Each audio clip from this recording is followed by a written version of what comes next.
Right. Yeah, in many ways, I often say about charter schools, call me old-fashioned, but I like charter schools. I like the charter school idea, and yet, some of my writing today, I'm somewhat critical, and my findings reveal some of the weaknesses in terms of charter schools and the extent to which they fulfill the original mission. And when I think of the original mission of charter schools, I'm thinking about what the legislation states, what was intended in the 1990s, almost 2 decades ago, when we first, started seeing charter school laws passed, and they were going to be locally run, innovative. They were going to be mission driven. That's one of the biggest things at my university group.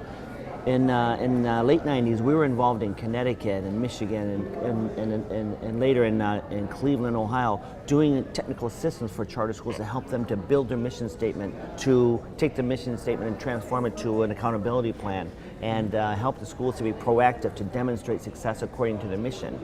That was what charter schools were supposed to be about.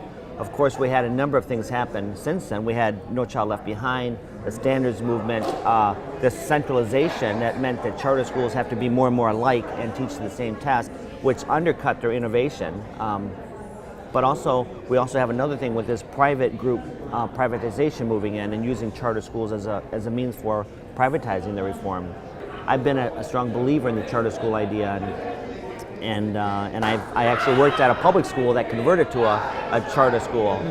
And so when I was a state evaluator, I got to go back and meet my colleagues, and it's also one of these independent charter schools in northern Michigan, trying to leverage support from the community, serving the most needy students, using innovative practices, local, small and locally run, rather than being run halfway across the country by some corporate entity. But those schools exist, and they're so exciting to go to. And but unfortunately, I see there's fewer and fewer of them. I guess you're proven if you can run a lot of schools, but the evidence isn't there. The only evidence that when we look at the body of evidence on charter schools, on the whole, we're seeing that they're performing similar, slightly worse than their matched peers. But the one group is KIPP. KIPP has a strong body of evidence that it works. Our recent studies showed that because of selective entry, selective exit, and substantial amounts of revenue and revenue advantages from public and private sources, they're able to make a difference. But that's one company that does have a record that it works for those students who persist. But KIPP is not willing to go in and take over many of these schools, and so it's a proven model. But many of these other groups, they don't have any evidence out there except from what they post on themselves on the website. It's not sufficient. But I think they mean by proven models must be those that have corporate interests or connections with legislators or the policymakers, or maybe just merely the operating several schools means that you're proven. I think things are hard for independent schools right now because of the standards movement and standardized testing, and it's so hard to be unique and innovative when you have to conform to this test. But I think that their strength is empowered teachers and strong professional learning communities. I think their strength is strong supports with the community, although they may not have the corporate interests that are going to back them from the large companies, but they have strong community ties. But the most important thing they need to do is they need to be proactive and to demonstrate how they're successful, rather than allow policymakers or other groups to determine whether or not they're successful. They need to be proactive to demonstrate success and to demonstrate that they're living up to that charter school ideal, and help and also distance themselves, I think, from the corporate or the franchise model of charter schooling that is more prevalent today. One of the most important things in starting a new charter school is waiting and having the time to get the plans and everything in place. And that's important for the charter schools, also important for the relationship with the authorizer. And I like when I see some charter schools, they get their charter, and yet they decide not to open. They're going to wait an extra year. And when you see a state agency or an authorizer that permits that, that's a really good sign, because it takes a lot of planning up front to get things right, but also to get the right teachers on board.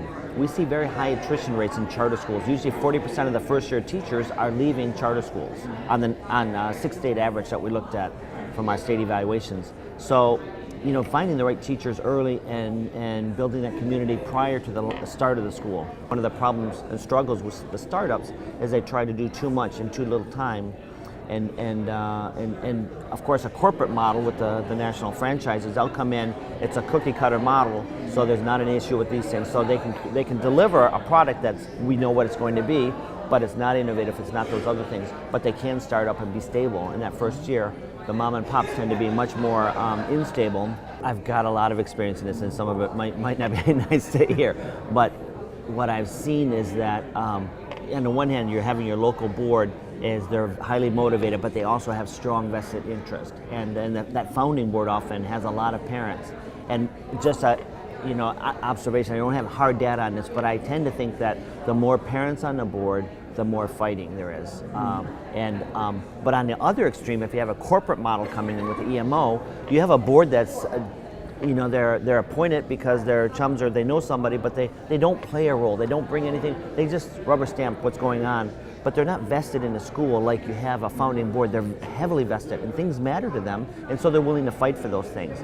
And so what we see is usually a transition over the first year with fewer and fewer parents, and the ideal is getting in community leaders like a banker or lawyers, people that bring resources with them, experience that will help the board, help the chairman of the board and the director of the school with their expertise, because we want all board members to contribute and be vested. And but I have noticed that sometimes when there's a lot of parents on the board and they're very excited about things, it also leads to more conflicts and more turnover. And those things tend to stabilize over a couple years. Again, if you start up and you have enough time to launch a school, you do board preparation, board training, so the boards understand their role. They're not there to protect their pet interests. They're there with a legal responsibility for the operation of this school, and that's really important. It's important for the administrator of the school to know that they're not responsible for that. They're running the school on a day-to-day basis based on what the board tells them to do in setting directions. But it's really important to understand those distinctions and those different roles. I think they need to be experienced, especially to know the state bureaucracy, because charter schools are autonomous, but they still have to interact with the state and state agencies. And so a lot of the headache for new administrators is the mountain of paperwork that they see, and they're so intimidated and overwhelmed by it sometimes. And you take an experienced administrator who's worked in a traditional public school or another public school, and it's not so insurmountable.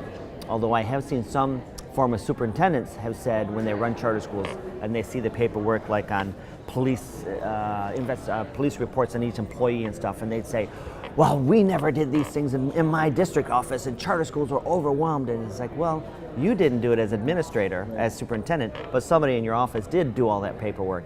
What happens when you're in many states, when you're a new charter school leader, you're both a superintendent and a principal, and you get double mailings from the state for all their bureaucratic forms and stuff. And I literally seen a principal at one school. He had a stack of papers this high and from the floor up next to his desk, and he said, "These are all the forms I've received that don't relate to me." And so I asked the state agency about that, and the state agency said, it's true, because charter schools are their own LEA, we treat them like a district, they get all the district paper. But they said, it's a terrible waste of paper. However, if we didn't send it, there would be somebody who would complain they didn't get a form. So they just send, and for some new leaders, they can be overwhelmed by the paperwork. I have been, I lived for 10 years in Sweden, and in '92 I was involved in evaluating the national voucher reform. And our findings were critical about the implementation of the reform, how it was being implemented. But at that same time, my wife and I, along with 12 other families, we started a voucher school. And so it was kind of exciting because I was one of the board members, one of the founding members, and we were broke. We didn't have any money, and we would sit, and it was elementary and preschool. And so we had to sit in these little kid chairs until 2 or 3 in the morning trying to figure out all the paperwork.